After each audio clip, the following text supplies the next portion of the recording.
Buenas tardes a todos. Vamos a dar pase al panel, al segundo panel de este evento, Tendencias actuales, retos y el futuro de Deep Learning en el Perú y el mundo. Para este panel tenemos unos invitados especiales. Entonces, permítanme presentarlos. Tenemos a Omar Flores. El doctor Omar Flores es un divulgador científico del aprendizaje de máquinas. Obtuvo su PhD en Computer Science en Utah State University y el pregrado en la Universidad Nacional de San Agustín de Arequipa. Actualmente es Machine Learning Research Scientist en Twitter. Su experiencia profesional también incluye ser Senior Research Manager en Capital One y Research Scientist en Intel Labs en el Silicon Valley. Ha sido recientemente reconocido como Role Model in AI for All y ha recibido el premio Democracia Digital en Perú por el primer diccionario inglés-español de términos técnicos en inteligencia artificial.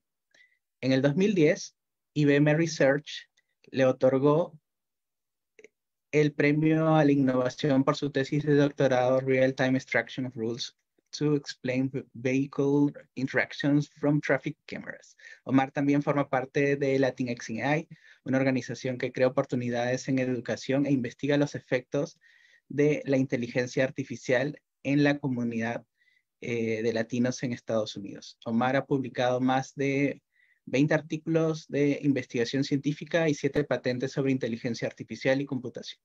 Los intereses de Omar incluyen el uso de las matemáticas y las redes neuronales artificiales para decodificar y entender el lenguaje humano. Entonces,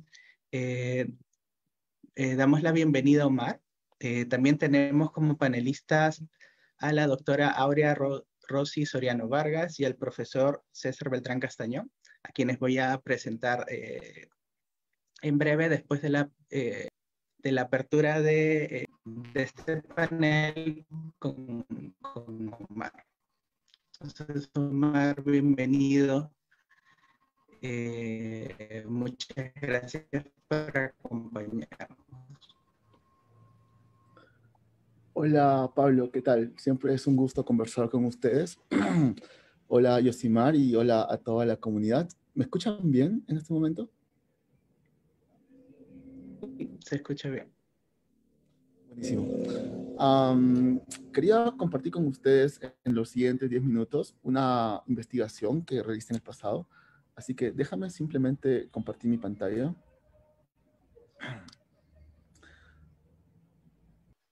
Pablo, de repente, si alguien puede presentar y tiene la presentación lista necesito cambiar unos permisos de acceso acá. Oh, ok. Entonces, tal vez vamos en el orden que teníamos aquí establecido. Vamos con la doctora Aurea Rossi Soriano Vargas.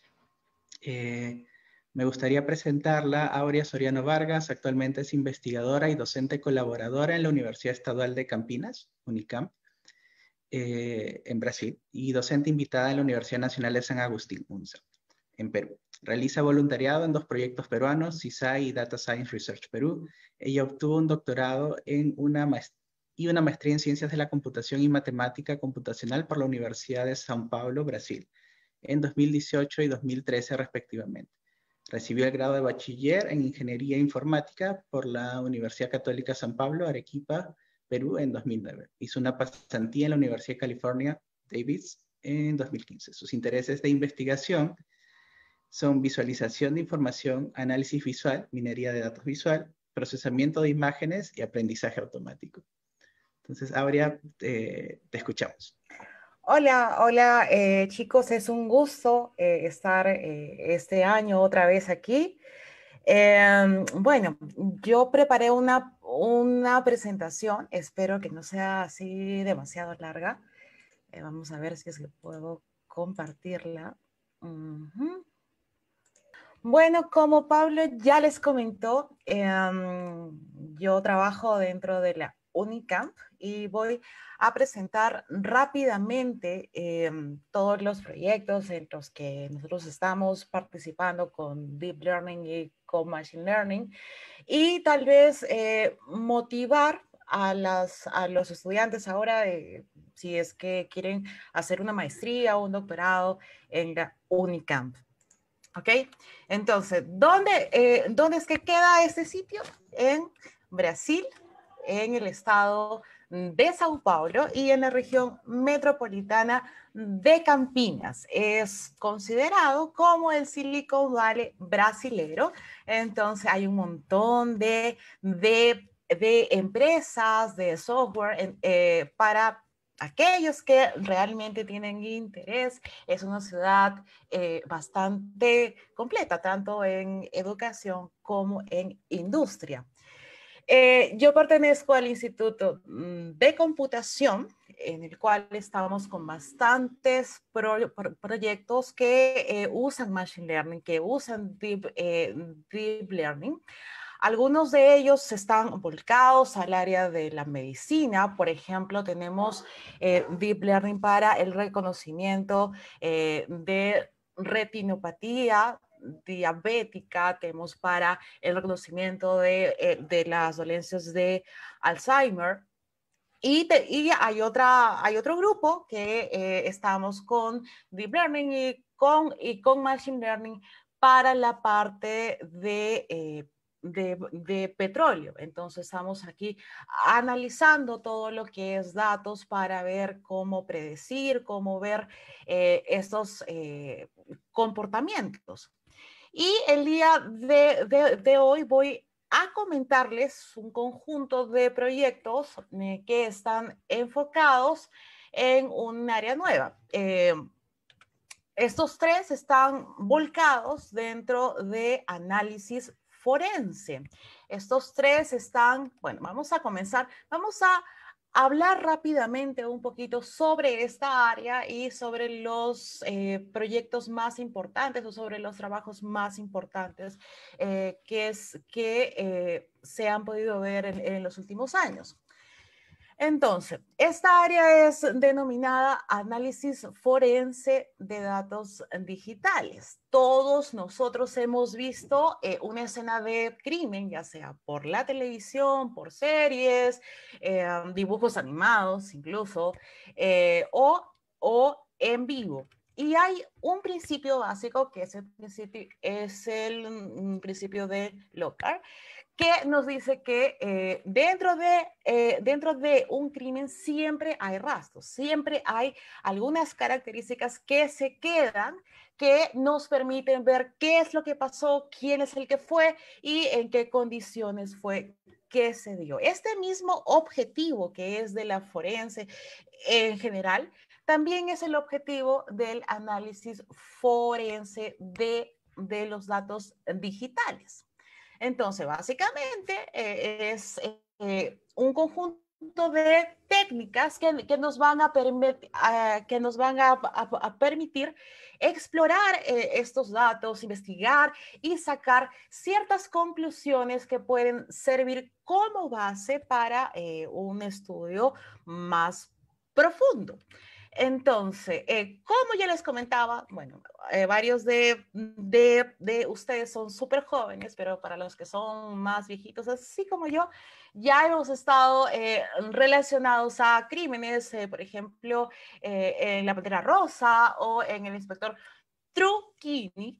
Y también hemos visto series como, por ejemplo, CSI, donde nos muestran cosas, hechos súper así fantasiosos. Por ejemplo, hay una imagen dentro de esta serie donde podemos ver que hay un analista que tiene acceso a una foto y la resolución de esta foto es tan alta que permite que este analista vea, bueno, haga un zoom dentro de la parte de los rostros, haga otro zoom, vea el ojo de una de las personas y pueda ver qué es lo que está viendo. En la realidad, nosotros no tenemos eso. Muchas veces tenemos fotos de imágenes que no tienen placa, que no tienen una marca, que no tienen nada que nos da alguna pista de lo que pasó. Y muchas veces tenemos imágenes súper malas. Y esta, por ejemplo, es una imagen de una maratón, de la maratón de Boston, donde ocurrió un atentado. Entonces, bueno, esto puede servir como una evidencia, sí, pero el problema es que detectar todos estos rostros y ver cuál es el posible criminal es bien complicado por la resolución y por todo eso. Entonces, en la fantasía nosotros no podemos inventar datos, nosotros no podemos crear información. Entonces, ¿qué es lo que vamos a nosotros aquí a hacer dentro de esta área? Vamos a mejorar y vamos a extraer todo el conocimiento posible que existe dentro de los datos. Como por ejemplo esta placa que fue corregida, tuvo una corrección en la perspectiva y ya se puede ver cuál es el número de esta placa. Y dentro de esta área hay un montón de cosas, hay un montón de subáreas que pueden ser estudiadas, como por ejemplo ver si es que una imagen es fake o no es fake, ver si es que hay mensajes ocultos. Vamos a dar rápidamente una vista en algunas de estas áreas. Por ejemplo, bueno, yo soy demoyendo y imaginemos que hacemos una búsqueda de la ciudad y nos salen varias de esas imágenes. Entonces, al ojo pueden ser que varias de estas imágenes nosotros ya percibamos que tienen algo fake, que fueron manipuladas. Esta de por aquí es más que obvio. Pero puede ser que en otros casos no. Entonces, nuestras técnicas, nuestras estrategias van a definir cuáles son las imágenes originales que pertenecen a un evento y cuáles son las imágenes que fueron manipuladas. ¿Ok? Y también hay otras áreas como por ejemplo otros tópicos como por ejemplo ver cuáles son los mensajes ocultos que existen dentro de estas imágenes. Y además, bueno, ver si es que una imagen en particular es falsa o no es falsa. Ya hay hasta juegos online. Aquí yo les dejo un link si es que quieren entretenerse en este tiempo, en la cual nos permite ver o nos permite decidir si es que una foto es falsa o no. Por ejemplo, de estas 8 fotos, estas 3 son falsas. ¿Ok? Entonces, no solamente vamos a hacer una exploración de lo que está dentro de las imágenes, sino que vamos a ver desde qué posición fueron tomadas esas imágenes y cuáles fueron los dispositivos de captura, de escáner, y actualmente también tenemos que incluir todos los teléfonos, ya que pasa algo y hay un montón de gente rodeando esa escena y filmando. Entonces hay mayor contenido dentro de la web que puede ser usado como evidencia dentro de un caso. Entonces, esta forense es un área nueva. Y como es un área nueva, aún no hay tantos patrones bien definidos. Además que nos va a permitir lidiar con esos conjuntos enormes de datos, con esos conjuntos enormes de fotos, videos, y nos tiene que permitir ver si es que una colección, si es que una foto es de verdad o no. Y para nosotros hacer estas estrategias, tenemos que conocer el otro lado, tenemos que conocer cómo son los ataques, cómo son las estrategias para manipular. Y en esto ya podemos encontrar ejemplos desde la antigüedad, como por ejemplo, esta es una fotografía de Oscar Reichländer, la cual fue hecha por, bueno, él contrató 28 personas para hacer 30 personajes, tomó las fotos de los 30 personajes y las sobrepuso. Entonces, esta es una foto con sobreposiciones de otras fotos.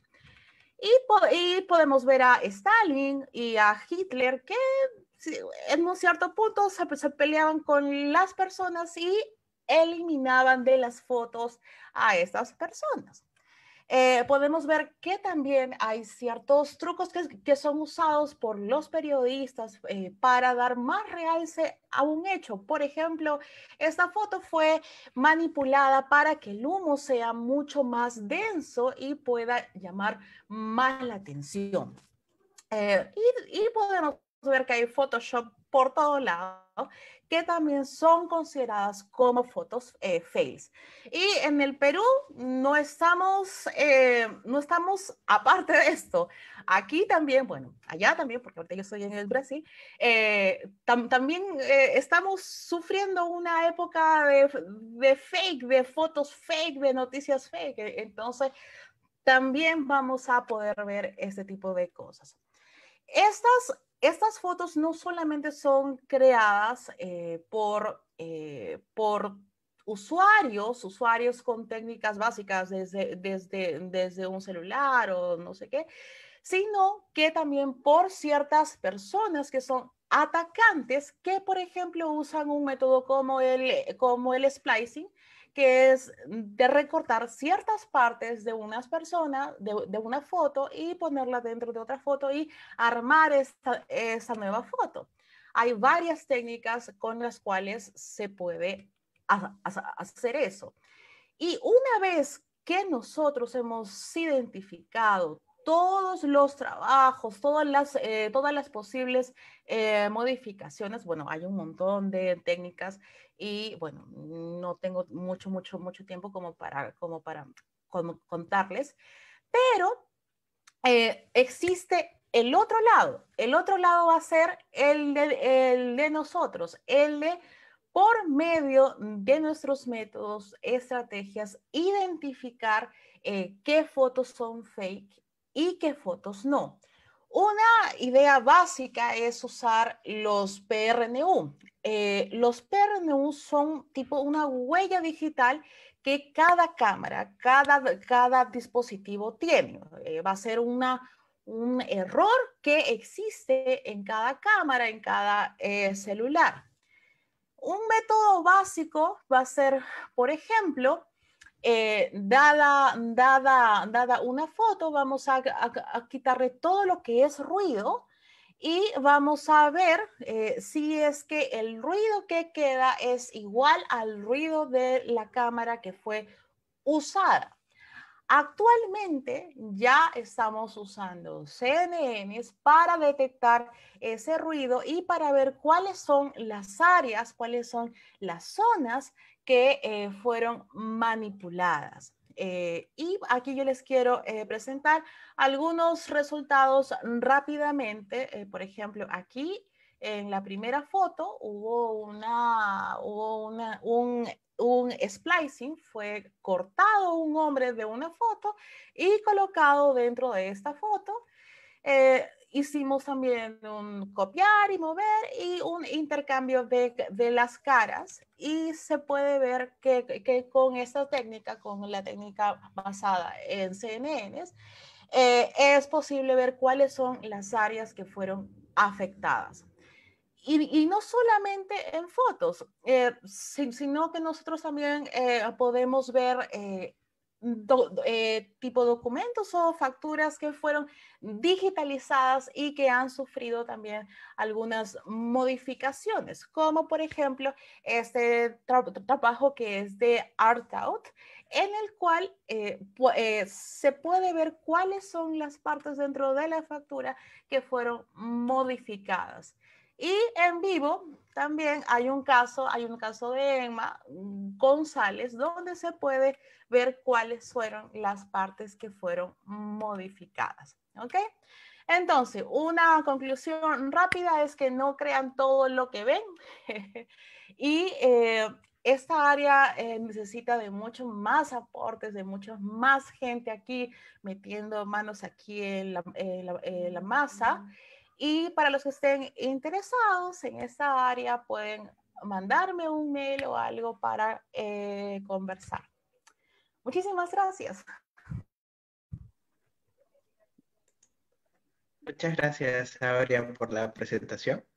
Creo que es una época muy importante de tener estos temas en cuenta, definitivamente. Lo vemos todos los días y vemos las consecuencias sociales de esto.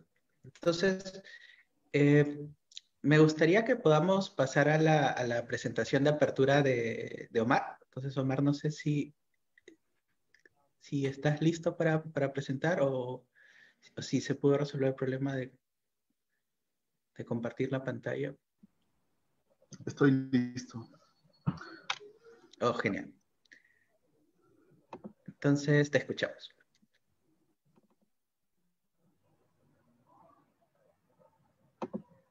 ¿Pueden ver mi pantalla? Sí, se puede ver. Buenísimo, gracias. Dos conceptos interesantes que me han atraído en los últimos años es el concepto de la memoria, cómo la memoria puede ser modelada e implementada en algoritmos de redes neuronales. Y lo segundo son las conversaciones, ¿no? Cuando hablamos de conversaciones, hablamos de la capacidad que tiene una persona de interactuar con otra o con una computadora. No es casualidad de que, por ejemplo, la medida de la inteligencia, por ejemplo, a través del test de Turing, se utilice una conversación, ¿no? Entonces, ¿qué significa establecer una conversación con una computadora? ¿Cuáles son las condiciones necesarias para poder llegar a un fin en la conversación? Son algunos de los temas que estamos investigando en este tema, ¿no? O en este proyecto. Por ejemplo, cuando uno, por ejemplo, utiliza conversación en términos computacionales, se refiere, por ejemplo, a chatbots. Yo trabajaba hace unos años en Capital One y estábamos interesados en tener un chatbot que sea lo más parecido a un ser humano. Por ejemplo, uno entiende de que para que esto suceda, mucha de la información no se encuentra ni siquiera en la historia de la conversación.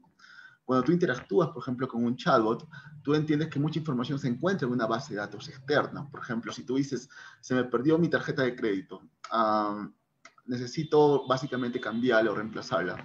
La respuesta correcta debería ser cuál de estas 3 tarjetas de crédito, ¿no?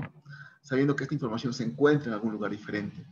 Entonces, convengamos que la conversación es básicamente la interacción entre una persona y una máquina, de modo de que la información en el momento exacto puede contextualizar la respuesta adecuada a la persona. Interesantemente, el cerebro humano funciona de una forma parecida cuando requiere accesar información. Estamos hablando entonces del neocórtex y del hipocampo. En el neocórtex tenemos, por ejemplo, información que básicamente se desarrolla a través de procedimientos. Hablamos, por ejemplo, de caminar, montar una bicicleta o incluso aprender a leer. Sin embargo, en momentos precisos necesitamos información contextual. Algo como, por ejemplo, cuando uno dice, oye, ¿cuál es la dirección donde vives, ¿no? O ¿cuál es tu número telefónico? O ¿en qué año naciste?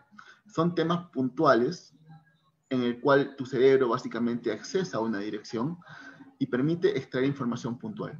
Estamos hablando pues de eventos, hechos, memorias muy puntuales, los cuales se desarrollan principalmente en el hipocampo. Entonces, convengamos de que necesitamos una información procedural y una información eventual. Y básicamente necesitamos combinarlas para el proceso de conversar. De forma muy parecida, a través de los últimos años se ha hecho mucha investigación en lo que son neural encoders, cómo básicamente vectorizar la información, que puede ser imágenes, texto, videos, de modo de que tengamos un embedding vector, un vector que básicamente está formado por variables latentes, las cuales básicamente sumarizan información. Esto básicamente permite, de alguna forma, compaginar esta información, permite, por ejemplo, hacer productos punto, y permite de alguna forma añadir información que está relacionada a cómo la red neuronal procesó la información, ¿no? Entonces, cuando hablamos entonces de esta información, parece ser que el neocorte funciona de forma parecida. Información muy densa que se mapea a un espacio matemático distinto. En el caso de una información externa, podemos entonces modelar una base de datos a través de llaves y valores, key value pairs. Entonces, uno puede almacenar los latent vectors que son generados por el neural encoder en una tabla hash. y uno puede entrenar a la red neuronal para poder leer, actualizar o escribir en esta tabla hash a través de los distintos keys que tenemos en esta estructura de datos. Entonces, no solamente la red neuronal está procesando y transformando información, esto puede ser un LSTM o puede ser un transformer, pero también está aprendiendo a escribir y a leer información desde una estructura de datos externa. Entonces, la principal contribución de este trabajo fue eso, o sea, cómo poder aprender a acceder a memorias externas para poder recuperarlas cuando estamos tratando de generar una respuesta hacia el ser humano. El problema es claramente definido, necesitamos acceder a memorias externas. En el 2017, Kaiser básicamente permitió un trabajo interesante, el cual permitía acceder a este tipo de información a través de Key Value Pairs. Sin embargo, el problema principal que tiene esta aproximación es de que genera muchas variables latentes redundantes. Lo que estamos entonces proponiendo es un nuevo tipo de escribir esta información. De hecho, descubrimos que existe overfitting al momento de escribir en una memoria externa, y le llamamos a esto memory dropout. Parecido al dropout que tenemos en redes neuronales, pero un memory que está basado básicamente en neural networks que accesan a una memoria externa. Entonces, también estamos permitiendo integrar bases de datos externas durante el proceso de generar una respuesta al ser humano, y además agregamos funciones de costo que son no diferenciables, las cuales requieren reinforcement learning para poder generar gradientes, pero que permitan, por ejemplo, acceder a una base de datos. Acceder a una base de datos no es diferenciable. O de repente entender cómo una persona desarrolla empatía al momento de generar una respuesta, parece ser más un imitation learning o un reinforcement learning basado en la conducta de un ser humano que a un backpropagation regular.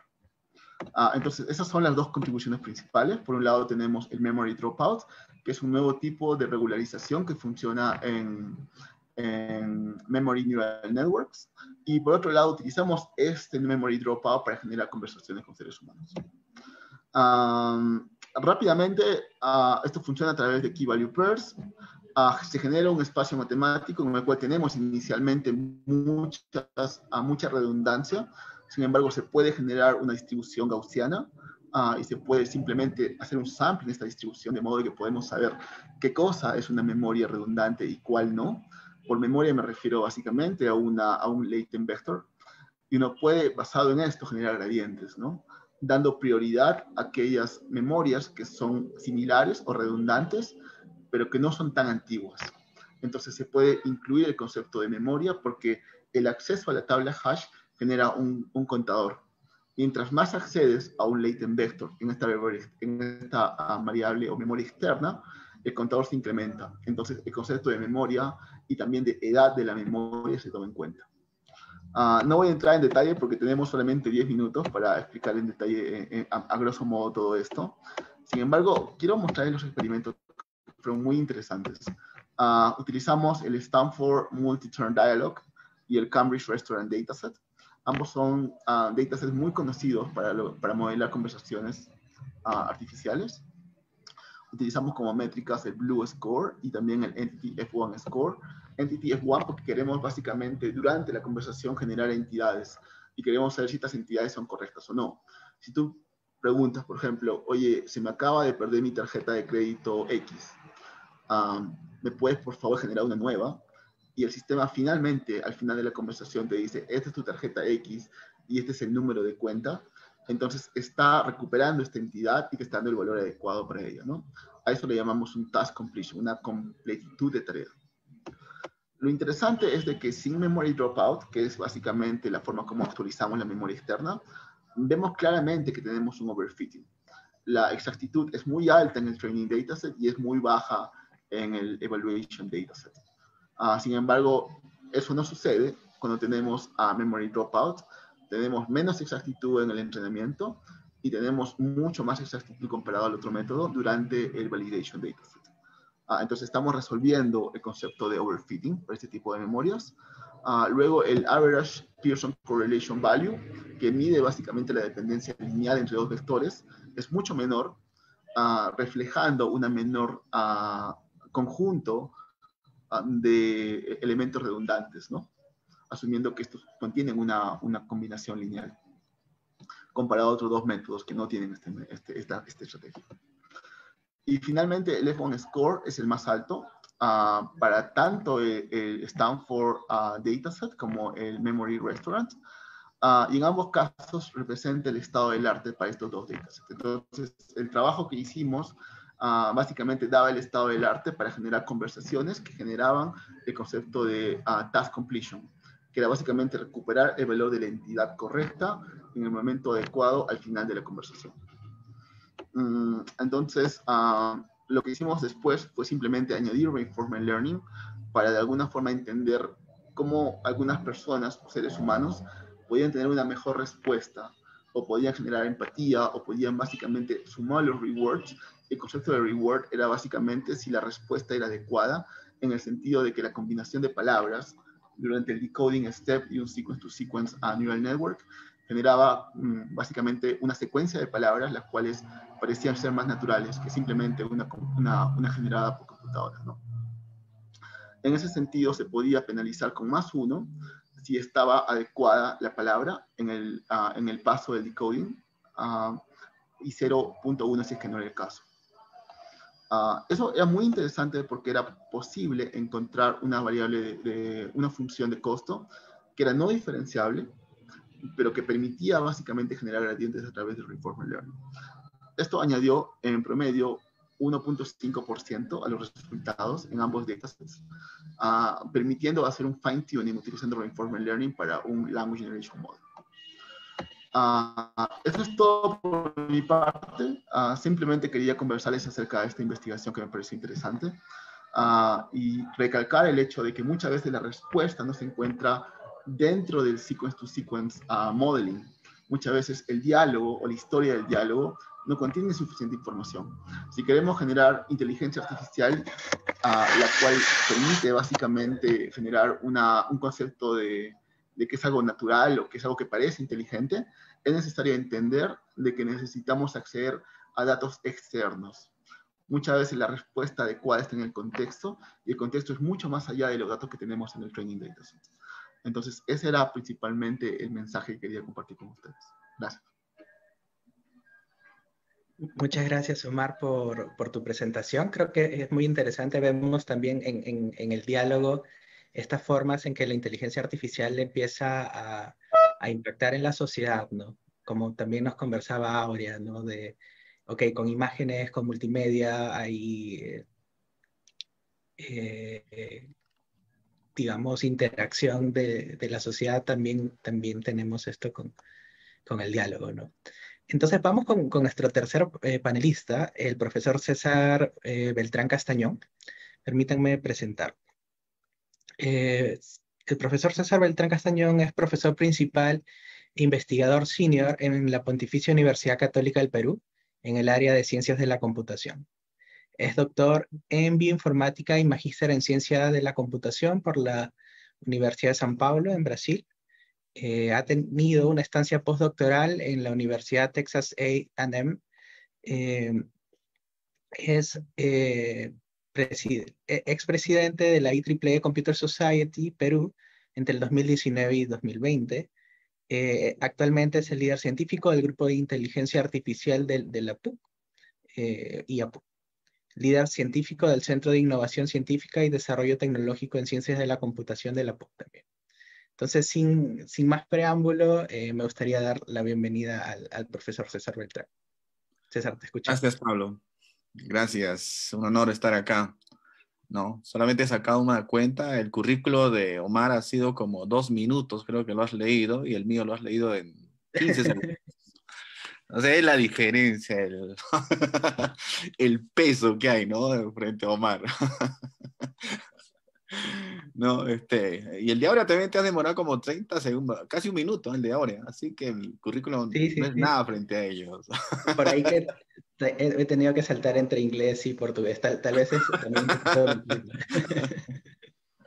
No, yo felicitar a los organizadores del simposio, ¿no? A toda la gentita ahí de Arequipa, ya, por estar organizando este simposio, y un honor para mí estar acá, y qué más todavía saber de que la mayoría de organizadores que están del simposio han trabajado conmigo, han sido mis alumnos, entonces eso es un orgullo que los pupilos estén superando a los profesores ahora, ¿no? Ok, entonces, chévere. Bueno, lo que yo les voy a presentar rápidamente es un poco el trabajo que estamos haciendo en el grupo de IA en la Católica.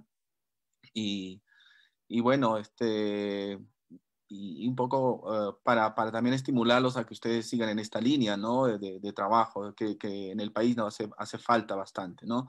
Ok, entonces quienes hemos retornado al país, sabíamos a lo que veníamos, ¿ok? Entonces, sabíamos que íbamos a enfrentar varias cosas para poder desarrollar la computación en el país, ¿no? Y bueno, y vamos empujando el coche y lo simpático es que cada vez ese coche tiene más caballos con fuerza que lo van jalando y poco a poco ya deja de ser una carreta y ya viene a ser un tren que va a avasallar con todo, ¿no? Ok. Bien, en el grupo desarrollamos bastantes proyectos, ¿no? Básicamente financiamiento como todo grupo de investigación, ¿ok? En el mundo un grupo de investigación está basado en los proyectos en los grants, ¿no? En financiamiento que gana para poder hacer los proyectos de investigación, valga la redundancia, ¿no? Y en el grupo aproximadamente este numerito ya aumentó, porque esto era del año pasado esta presentación, pero más o menos ya estamos casi llegando a los $5 millones en financiamiento que hemos obtenido desde el 2014, tanto en fondos propios de la PUC, fondos nacionales e internacionales también, ¿no? Este es un poquito el crecimiento que vamos teniendo en el grupo, ¿no? Fíjense, desde 2014 en el que hemos nacido, ya éramos solamente 2 profesores, nada más que éramos los líderes del grupo. Ya, yo considero que en el grupo tenemos varios líderes y ahorita son básicamente 7 profesores con grado de doctor, ¿no? Todos con todos con doctorado en el extranjero y todos son líderes, ¿no? Son líderes todos, ¿no? Y bueno, yo coordino el grupo, ¿no? Y soy uno de los líderes, de los 7 líderes en el grupo que tenemos, ¿no? Aparte de que tenemos los estudiantes de maestría, doctorado, nuestros alumnos de pregrado que están haciendo tesis, y esos son justamente los que más han crecido. Fíjense la barrita morada, ¿no? Que inicialmente eran poquitos en el 2014 y poco a poco ahora tenemos más de 30 alumnos haciendo tesis en el grupo, ¿no? Con los distintos profesores. Eso también nos ha dado un impulso en que nuestra producción científica, ¿no? Tenemos casi 100 papers, estamos llegando aproximadamente desde el 2014, tanto en conferencias como en revistas indexadas, ¿no? Entonces, ese es lo bueno, ¿no? De trabajar en equipo, ¿no? Cuando tú tienes varios cerebros que están trabajando y todos empujando y cada uno en su línea de investigación y es chévere ver que hay una competencia sana, ¿no? ¿Quién publica más? Y esa competencia sana en el grupo la hemos sabido crear y bueno, y aparte de beneficiar a cada uno de nosotros, también beneficia al grupo y beneficia a la universidad, ¿no? ¿Ok? Luego tenemos bastante relación internacional.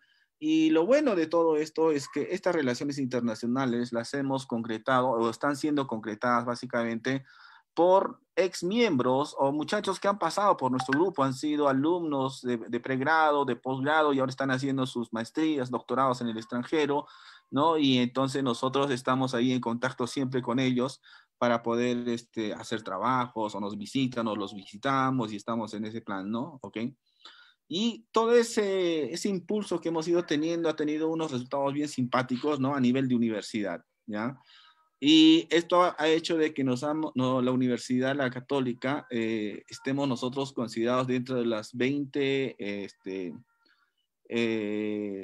diremos así, ¿no? Dentro de las 20 universidades de Latinoamérica en la que somos líderes en ciencia de la computación, ¿no?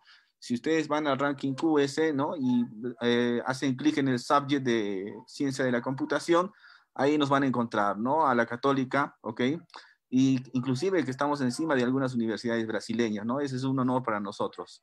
Y bueno, y para nosotros fue algo simpático que desde hace 3 años, ¿no? Estamos en este ranking, somos la única universidad peruana en este ranking QS, y bueno, y nuestro objetivo es ir escalando, ¿no? Sé que es algo difícil, pero el objetivo es ir escalando más, ¿no?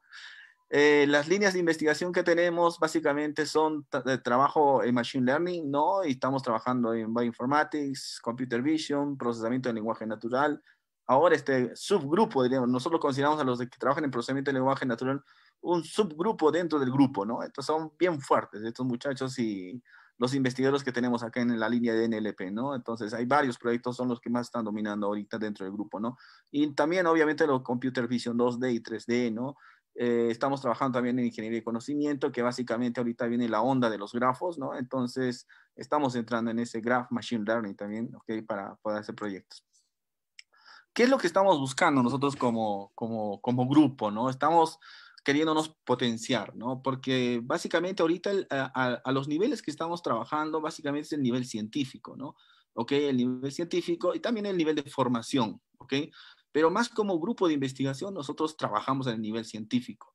Y nosotros colaboramos justamente con distintos grupos de la universidad, ¿no? Grupos internacionales también, y entidades financiadoras, ¿no? Entonces, y estamos siempre, los proyectos que hacemos, colaboramos con todos ellos, ¿no? Entonces, ese es el nivel científico. Y nuestros productos acá, pues, son los proyectos, son los papers, son las tesis. Entonces, ahí es donde nos miden, ¿no? Como grupo científico.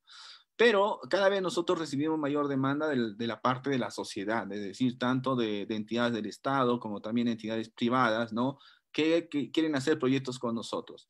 Entonces, ahorita lo que estamos apuntando es entrar a este nivel de innovación que le hemos denominado así, ¿no? Es un poco ir, hacer el empaquetamiento, ¿no? Es decir, tenemos nuestros trabajos de investigación y queremos llevarlos ya a algo aplicado, funcional. Entonces, vamos a crear una nueva línea, una nueva área acá, aunque ya no va a ser tan científico, pero que esta gentita aquí que va a trabajar en este nivel tiene que conversar con nosotros, los que estamos en la parte científica, ¿no? Y el otro nivel de formación que no lo dejamos, más bien lo estamos potenciando más porque a nivel de formación básicamente hemos entrado justamente en la parte de pregrado y de maestría, ¿no? En pregrado hemos introducido algunos cursos, ¿no?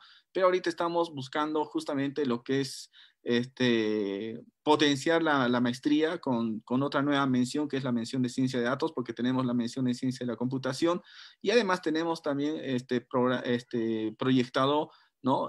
Crear una especialidad, bien sea de ciencia de la computación o una especialidad de ciencia de datos, y nuestros diplomados también, ¿no? Nuestros diplomados que también están muy, muy demandados, ¿no? Fuertemente demandados. Y fíjense, y también estamos proyectando el doctorado en computación, ¿no?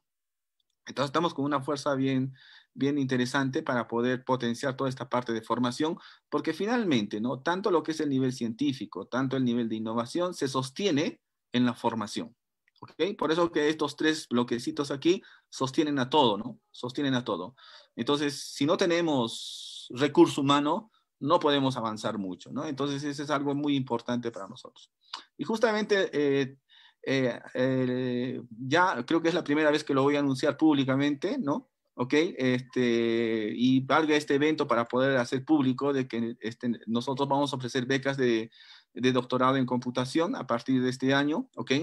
Porque nos hemos hecho acreedores a un fondo de 2 millones de soles, ¿no? Para poder dar becas de doctorado en computación, ¿no? ¿Ok? Hemos ganado y también quiero felicitar a la UNSA porque la UNSA también ha ganado este mismo fondo, así que vamos a estar en una sana competencia, ¿no? Los dos doctorados, ¿ok? Y bueno, a quienes estén interesados a hacer su doctorado con nosotros, ¿no?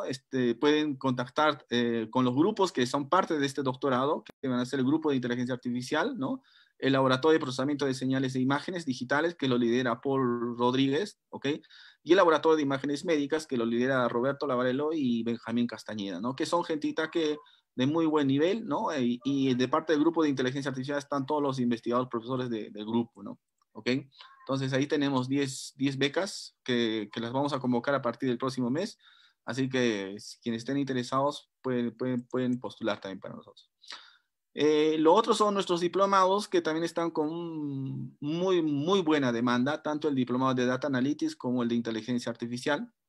El de Data Analytics orientado a aquella gentita que maneja datos, produce datos, manipula datos, pero quiere herramientas para manejar esa información, que no necesariamente es del área de computación, ¿no? O que pueden ser economistas, estadísticos, industriales, gerentes, administradores, ¿no? Y que tienen algún conocimiento básico de manejo de herramientas de computación y nosotros les proporcionamos más herramientas, ¿no? Para que fortalezcan ahí sus dominios en lo que es analítica de datos.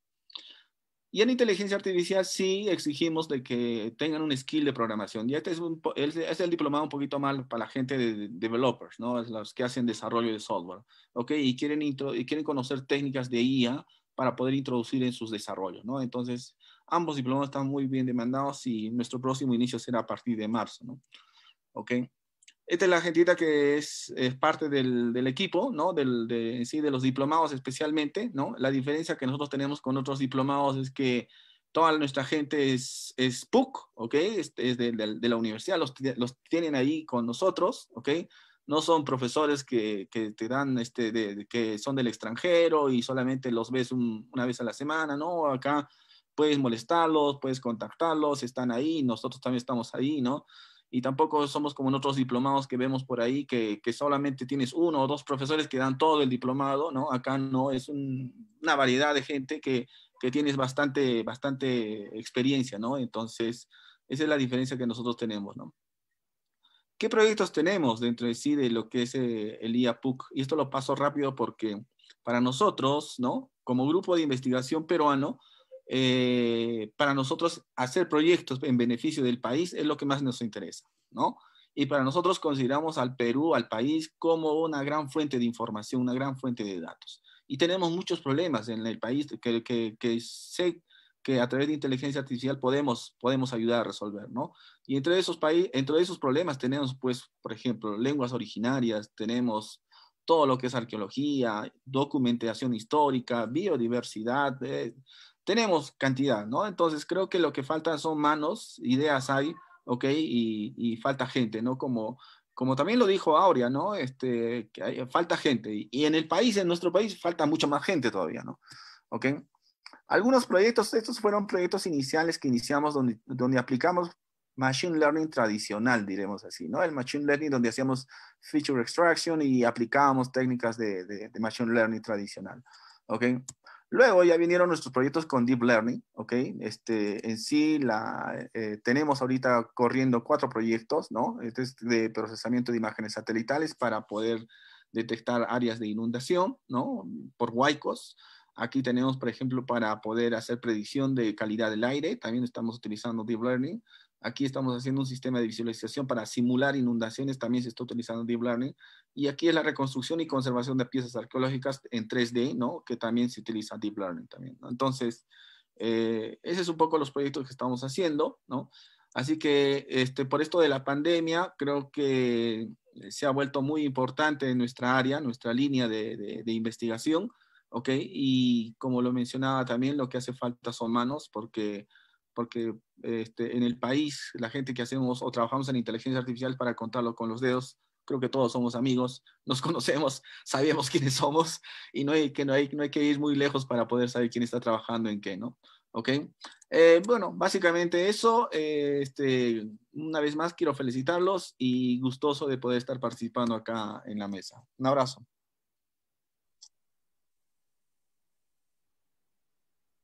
Muchas gracias.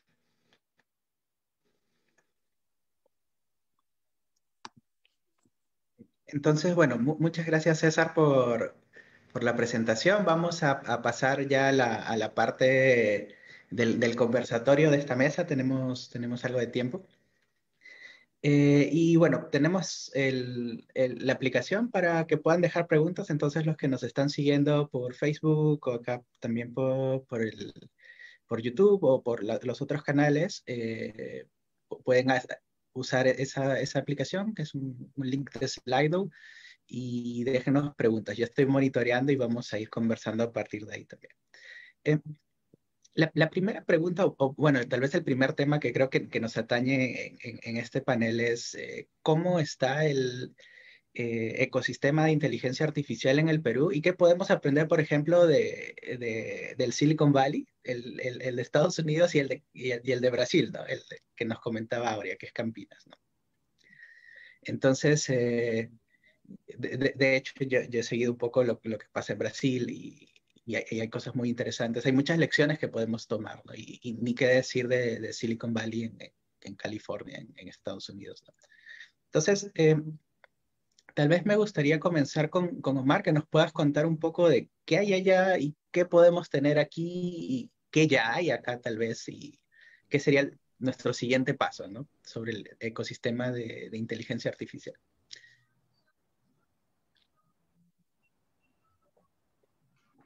Encantado, Pablo. Y es una gran pregunta porque involucra la palabra ecosistema, ¿no?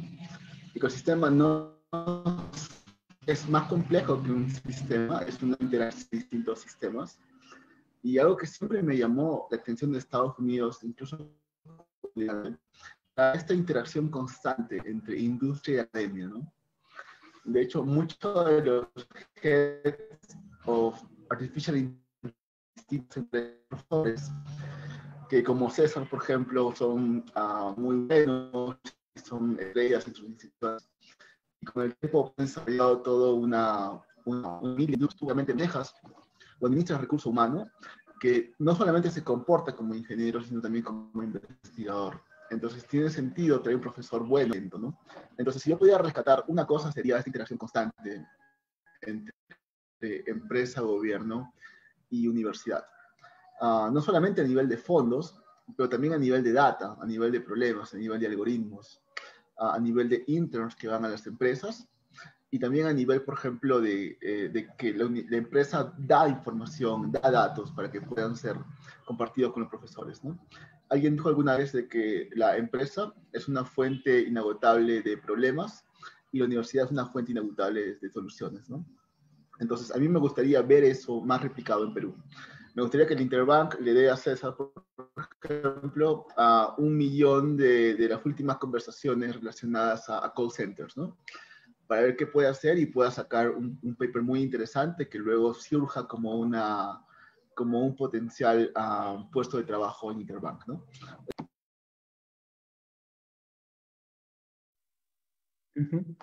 Entonces, más interacción entre gobierno, universidad y empresa, ¿no? ¿Y qué tan importante, Omar, ya como para redondear un poco esta visión de qué pasa en Estados Unidos, qué tan importante una estrategia nacional de inteligencia artificial? Es una gran pregunta y hay en este momento trabajo relacionado a eso que no puedo afirmar públicamente, pero se está trabajando en algo parecido a nivel de gobierno. Sin embargo, yo diría que al margen de eso, debería existir una interacción frecuente entre empresa y universidad, incluso si el gobierno apoya o no. El gobierno permite regular y permite ordenar cosas, pero finalmente esta conversación, este diálogo entre estudiantes de maestría, doctorado y empresas que tienen datos y recursos, tiene sentido. Te pongo un ejemplo claro, ¿no? Hablamos de GPT-2 y GPT-2 requiere una gran cantidad de información y de computación, ni siquiera de GPU, sino de TPUs directamente. Es imposible que se replique algo así en una academia, incluso en Estados Unidos, ¿no? Entonces, ante el aumento de una gran cantidad de datos y la necesidad de incrementar la capacidad de los Deep Neural Networks, es muy poco probable de que podamos llegar a ese nivel de escalabilidad en academia, ¿no? Entonces, muchos de los avances recientes de Deep Learning surgen por esta interacción frecuente entre universidad y industria.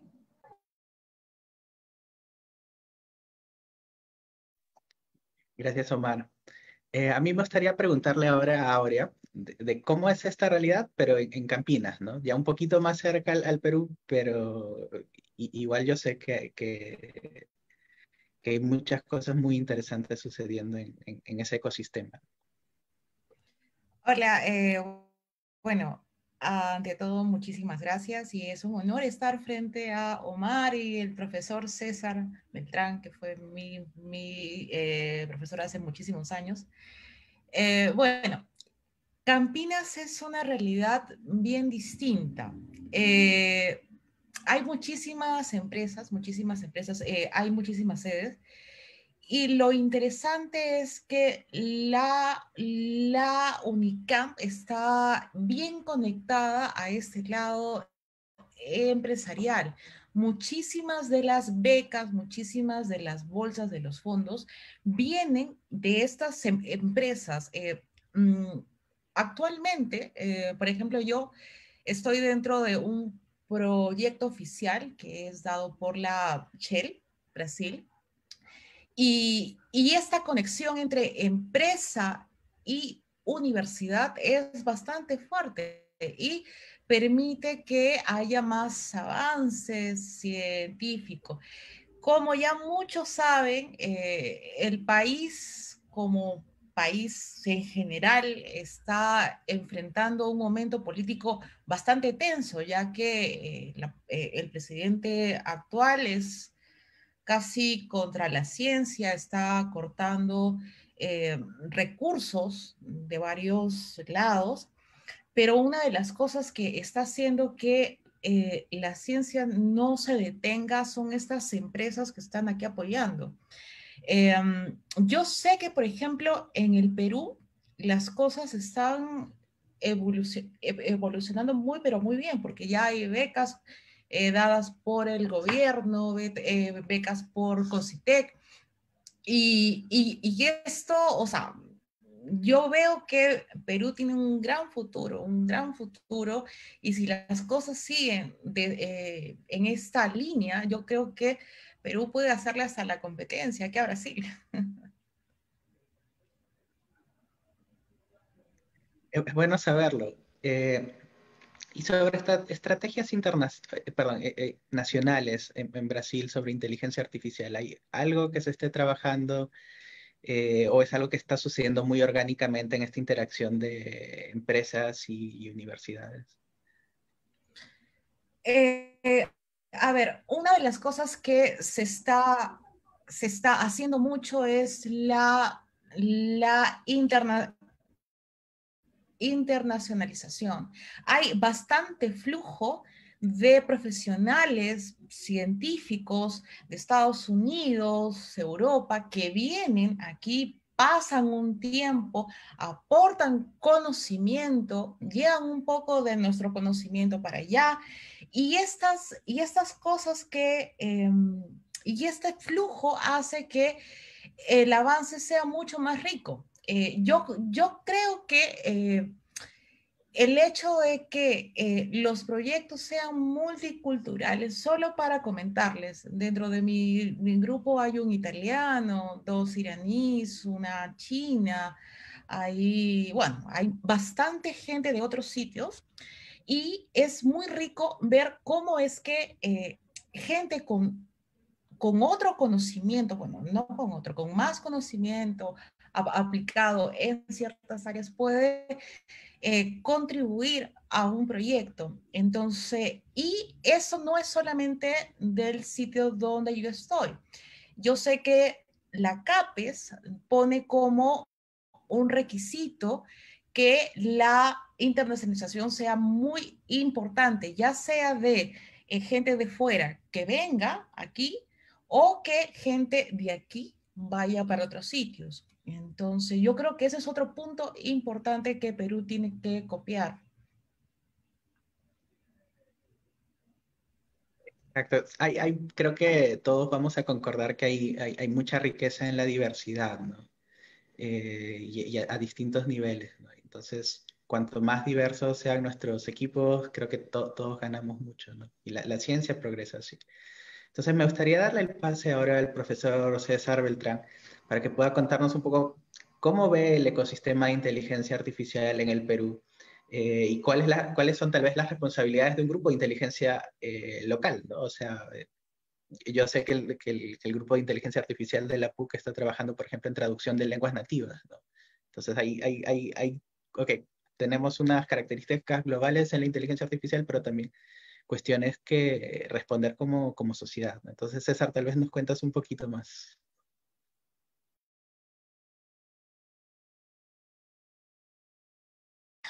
Ya, ahora sí me escuchan, ¿no? Ok. Sí, ahora sí. Ya, bueno, bueno, un poco contradecirle a Aurea, porque no soy tan tío, Aurea, no tampoco, no fue hace años.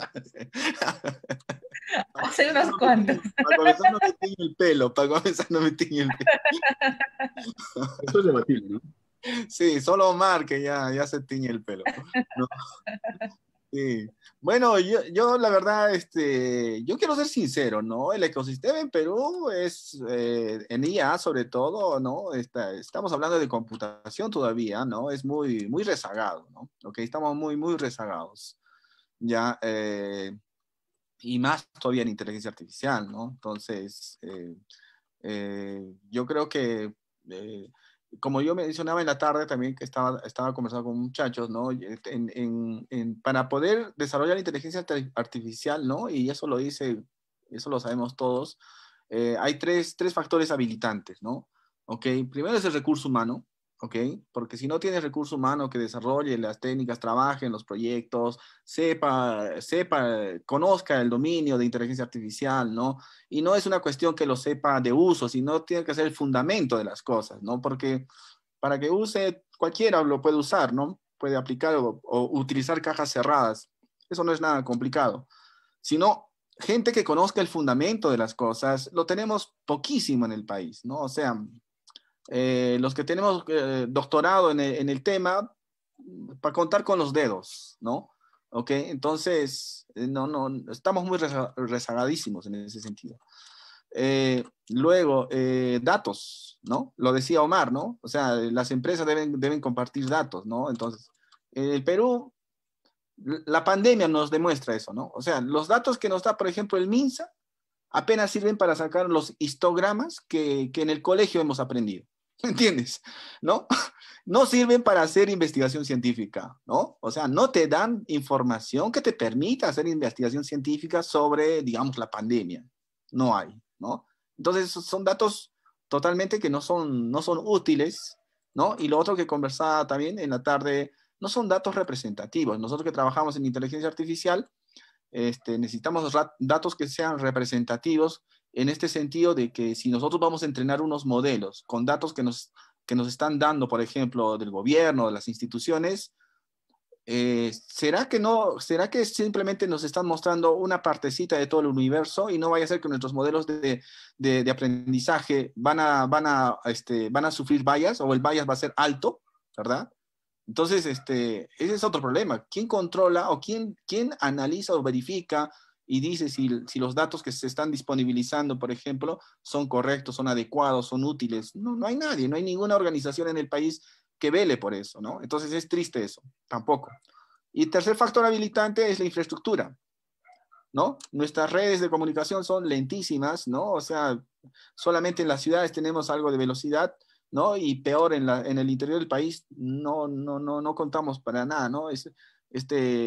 La educación nos demuestra eso, ¿no? Nuestros niños, por ejemplo, no tienen conexión a internet, tienen que estar yéndose al cerro para captar una señal. O sea, es triste, es lamentable, ¿no? O sea, hay que ser sinceros, estamos rezagados, ¿no? Entonces, necesitamos hacer un trabajo bien fuerte para poder hacer para poder tener un ecosistema. Si queremos pensar en un ecosistema, todavía estamos lejos de eso, ¿no?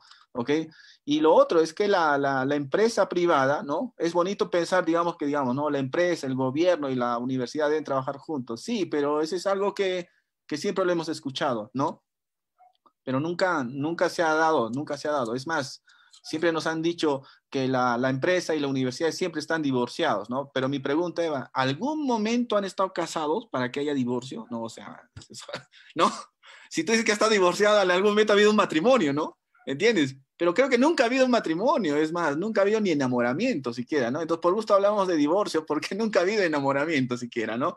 Entonces, la empresa privada tampoco entiende, digamos, el Perú, estoy hablando de Perú, las empresas peruanas no entienden lo que es hacer investigación. ¿Por qué? Porque la empresa peruana, yo hablo en general, es una empresa privada muy cortoplacista, ¿no? Es decir, quiere si va a invertir un sol, mañana quiere ver el retorno de los 2 soles, ¿no? Así, hacia el doble quiere ver su retorno, ¿no?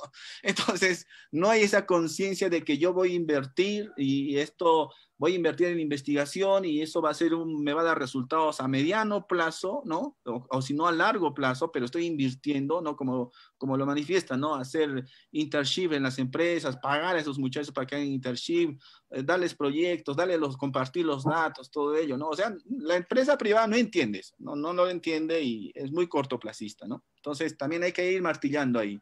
Ya hay que ir martillando y hay que ir haciéndoles entender, ¿no? Los mejores proyectos que yo he tenido con empresa privada han sido aquellos proyectos en los cuales yo he encontrado personal o gente que ha pasado por la academia o ha participado en algún grupo de investigación y que está trabajando ahora en empresa. Con ellos sí me he entendido bien. Pero con los demás, o sea, es una cuestión que no da para entenderse, ¿no? O sea, es lamentable y hay que hacer de que más gente de la academia vaya a trabajar a las empresas, ¿no? Gente que haya pasado por grupos de investigación, vaya a trabajar a la empresa y haga entender a las empresas que es bueno y es rentable en el futuro invertir en la investigación, ¿no? Entonces, eso yo creo que, bueno, disculpen la sinceridad, ¿no? Pero para eso también hemos regresado al país, ¿no? Un poco para ir empujando eso, ¿no? ¿Ok? Entonces, estamos en eso, ¿no? Entonces, pero lo bueno, lo positivo de todo esto, ya que habla tanto negativo, ¿ok? Pero lo positivo de todo esto yo creo que es que yo quiero felicitar al grupo de Arequipa y también a gente en la UNI, en San Marcos y en la PUC, que cada vez hay más gente, somos más, ¿no? Yo cuando llegué, retorné al Perú, éramos 2, 3 lunares, ¿no? Que hablábamos de esto. Y ahora yo veo que ya somos más, ¿no? Entonces, yo creo que de acá a un par de años seremos mucho más. Y entonces, y así poco a poco vamos cambiando el país, ¿no? Sí, esa es mi perspectiva, Pablo. Muchas gracias, César. No sé si alguien, Aurea o Omar, quieren complementar algo en este tema o podemos saltar a otras preguntas. Sí, Omar, dale. Hay varias cosas interesantes que dijo César. Primero, hablándole un poco a las empresas, ¿no? O sea, tiene sentido invertir en investigación e inteligencia artificial por una palabra muy interesante que se llama competitividad, ¿no? Ya no es necesario abrir un banco en Perú para competir a nivel financiero. Con estos bancos virtuales, como Neobank en Brasil, por ejemplo, directamente puedes competir globalmente, ¿no? De hecho, ustedes en el grupo del simposio peruano de Deep Learning están influyendo a nivel nacional en la necesidad, por ejemplo, de viajar físicamente, ¿no? Entonces, más que nunca estamos todos conectados y más que nunca las empresas, y peor con la pandemia, van a afrontar competencia de otras empresas y van a necesitar automatizar procesos, ser más exactos, definir mejor sus clientes, etcétera, ¿no? Entonces, en algún momento va a ser una cuestión de adaptarse o morir para las empresas, ¿no? Y creo entender un poco más tu pregunta, Pablo, respecto a un plan nacional de inteligencia artificial. Y yo siento de que incluso más importante que eso es un plan nacional de datos abiertos. O sea, tú no puedes hacer IA o Machine Learning sin datos. Entonces, necesitamos reformar el gobierno mismo para que estos datos sean asequibles, sean compartibles, estén en un formato único en el cual, por ejemplo, un key de una tabla sea el key de otra. Están trabajando en eso. Hay cosas muy interesantes que van en el futuro para tratar de que nuestro país sea un poco más moderno, ¿no? Y finalmente, solamente para terminar esto, creo firmemente de que en la diversidad, ¿no? Y cuando hablamos, por ejemplo, de los datos, que va a haber un tipo de vallas en Perú, que va a ser un tipo de datos que sean mucho más exactos en la capital y un tipo de datos que sean mucho menos exactos en provincias, ¿no? Que siento que este centralismo que tenemos tradicionalmente en Perú se va a replicar también en los datos y los sistemas de IA en el futuro. Entonces, desde acá yo los conmino, siendo este un grupo de Arequipa, por ejemplo, a que piensen en las implicancias éticas de hacer inteligencia artificial en distintas regiones del país, ¿no? Cuando un dato es poco representativo, es estadísticamente poco significante, es mucho menos exacto y puede tratar de distinta manera, no solo a mujeres y hombres, no solamente de acuerdo al dinero que tienes, incluso siento en Perú, a la región en la que vives, ¿no? A dónde tus datos han sido generados. Entonces, creo que esto va a ser mucho más visible en los siguientes años pero anticipo una noción, por ejemplo, de bias capitalista, si quieres decirlo de esa manera, que puede pasar si hacemos inteligencia artificial en el Perú. Gracias. Gracias, Omar. Aurea tiene un comentario, creo. Bueno, algo que yo quisiera también ver o poner aquí en la mesa es que en el Perú hay mucho miedo de parte de la población de compartir datos. No sé por qué es que estaba viendo hace poco unas estadísticas de que un peruano no compra online porque tiene miedo al robo de los datos, tiene miedo a todo eso. Y eso también es parte por culpa de que las leyes no se están actualizando a este contexto como tecnológico. Hay una ley, sí, si no me equivoco, es la 30096, sobre delitos informáticos, pero esta ley aún no contempla toda la realidad informática que hay. Entonces, y consecuentemente, es obvio que una persona no se va a sentir confiable de dar datos, de hacer compras online, de usar esas plataformas que incluyen más tecnología. Incluso ahora pueden ver que piensan que dentro de la vacuna va a ser insertado un chip. O sea, es gente que no solamente tiene miedo a los datos, sino que no tiene formación alguna dentro de computación, dentro de tecnología. Entonces, bueno, dos puntos. Mejorar las condiciones de educación en computación dentro de los colegios, porque es algo muy importante, es nuestra realidad y poco a poco está tomando todos los contextos y mejorar la ley actual que hay sobre los delitos informáticos para que la población pueda ser un poco más segura de esas cosas, ¿no? Sí, definitivamente. Rescato mucho esos temas, en particular la confianza que tiene que haber en la población, en desarrollar estrategias de transparencia y de datos abiertos, y de desarrollar también esta relación con las empresas, ¿no? Y justo dado ese tema, hay acá una última pregunta con la que quisiera cerrar porque ya estamos yéndonos en tiempo. Eh, que es la pregunta más votada en el slide, ¿no? Y es sobre este sector de las empresas que tal vez está más afín de trabajar con inteligencia artificial, ¿no? Entonces, dice, ¿alguna recomendación para startups que utilicen deep learning en las diferentes industrias en el Perú? Entonces, Omar y Aurea les traspaso esa pregunta, ¿no? Que tenemos del público. ¿Qué recomendaciones para las startups que quieran trabajar con deep learning? Una de las cosas, bueno, Deep Learning Yo tengo una actualmente... recomendación particular. Okay. Dale, Areo. No, puedes empezar. Dale, por favor. ¿Ok? Bueno, Ok. bueno. Hay una...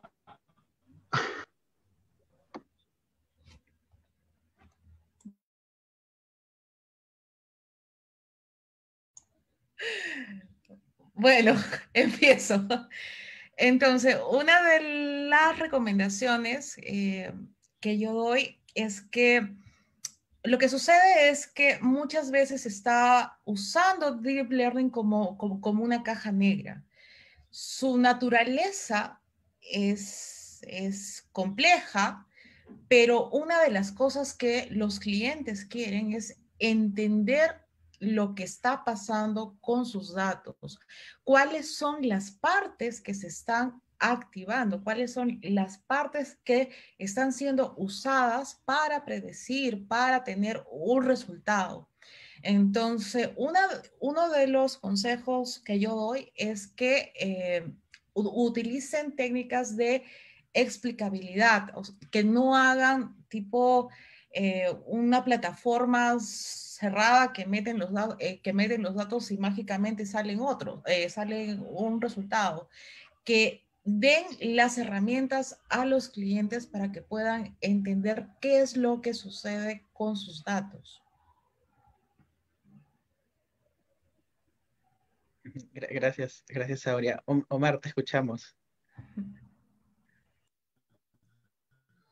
Dale, disculpen por el lag en la conexión. No, hay algo que me parece muy interesante y que soy testigo presencial que está pasando en el área de Deep Learning, que quería compartir con ustedes y que quizás involucre a las startups, ¿no?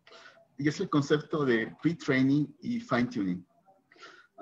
Hoy más que nunca es posible agarrar un modelo que ha sido entrenado de repente por 2 semanas con una gran cantidad de información, o que tiene, por ejemplo, 175 billones de datos, perdón, de conexiones o parámetros entrenables como GPT-3, por ejemplo. Y es posible agarrar este modelo y hacerle un fine-tuning, es decir, simplemente darle una época más con datos nuevos, que básicamente sean muy contextualizados a tu dominio, y que el modelo funcione de una forma muy exacta, ya orientada a tus datos, ¿no? Tú como startup, es imposible de que quizás puedas, a no ser que sea una startup de inteligencia artificial, dar esta cantidad de entrenamiento al modelo.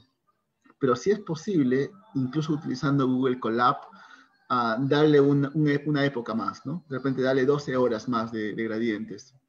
Entonces, para, digamos, lenguas poco representativas, para mercados nicho donde tienes poca representatividad, para de repente empresas que quieren competir a una gran exactitud, tanto en imágenes como en texto, pero no tienen los recursos, por ejemplo, para poder tener el mejor modelo del mercado. Siento que estamos en una época en la cual podemos, gracias al fine-tuning y al pre-training de los transformer models, realmente competir de igual a igual, ¿no? Incluso se puede hacer un knowledge distillation y este modelo gigante puede de repente funcionar con una poca cantidad de información y puede ya incluso ser entrenados en celulares o de repente darte respuestas en tiempo real. Son cosas que estoy investigando últimamente, pero el impacto que está teniendo, por ejemplo, en el long tail de la distribución, donde tienes poca cantidad de información y donde intuyo operan las startups, me parece brutal. Y siento que va a cambiar mucho y va a nivelar el piso entre lo que eran las empresas grandes con gran cantidad de información y con gran cantidad de recursos computacionales y las empresas pequeñas con menos cantidad de información, pero más relevante para su dominio, ¿no? Entonces, es algo que yo les aconsejo, les comparto como experiencia, que va a ser muy interesante y que le va a permitir competir de tú a tú con el mejor centro de investigación del mundo en este momento. Genial. Rescato mucho estos dos comentarios, ¿no? Primero, que necesitamos ser transparentes respecto a cómo usamos los datos de los usuarios y también estas posibilidades para las startups, tal vez de que, ok, tal vez yo no voy a tener todos estos recursos computacionales que tiene Twitter, que tiene Facebook, que tiene la industria y la industria más avanzada. Pero tal vez si hay mecanismos que se están desarrollando que nos permiten pues hacer ese salto, ¿no? Y justamente creo que es muy relevante para las startups aquí, en el contexto en que nos movemos. Entonces, hemos llegado al final del panel. Para mí ha sido muy, muy interesante conversar con Omar, con Aurea y con César. Estoy seguro que para los que nos están viendo también. Entonces yo quisiera agradecerles de una manera especial a este excelente panel que hemos tenido. Entonces, si quieren dar algunas palabras de cierre o despedida, los escuchamos. Muchísimas gracias, Pablo. Fue un placer estar aquí. Y bueno, y felicitaciones para este grupo de chicos que son los que hacen el simposio.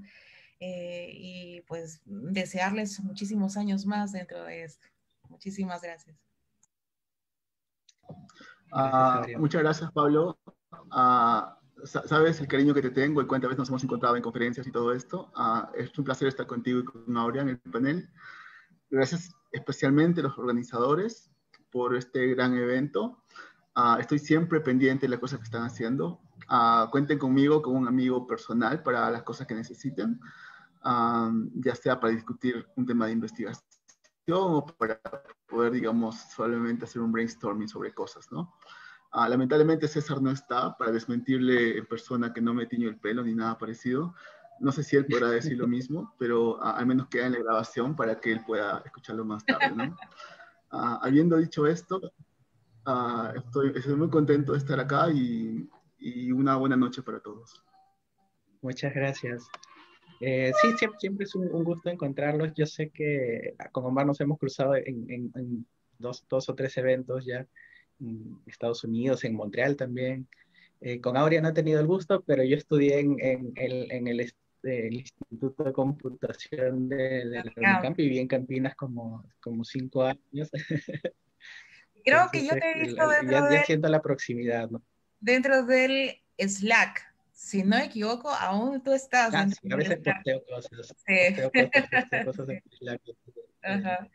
de mi camping. Y bueno, yo quisiera también hacer un agradecimiento especial a Yosimar y a los otros organizadores de este evento. Muchas gracias por la invitación. Es el tercer año que participo, entonces también estoy muy contento y muy contento de ver el crecimiento de este evento, ¿no? Tercera edición ya son palabras mayores. Entonces, felicitaciones a ellos también. Entonces, de mi parte, muchas gracias y bueno, sí, sigamos con lo siguiente.